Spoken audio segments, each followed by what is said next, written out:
నిన్నే పెద్ది సినిమా చూసొచ్చా. పెద్దిలో రామ్ చరణ్ని చూస్తే body strength presence అన్నీ పర్ఫెక్ట్గా ఉంటాయి.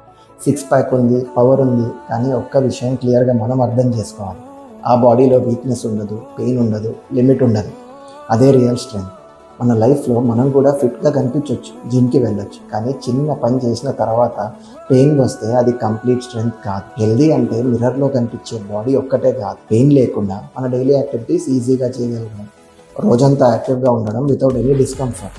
దానికి ఓన్లీ వర్కౌట్ కాదు, correct movement, recovery, pain early స్టేజ్లో అడ్రస్ చేయడం ఇంపార్టెంట్. అప్పుడే మనం కూడా రియల్గా స్ట్రాంగ్గా ఉంటాం. బాడీని పట్టించుకోకుండా వదిలేస్తే పెయిన్ గెలుస్తుంది, డిసిప్లిన్తో ట్రైన్ చేస్తే మనం గెలుస్తాం.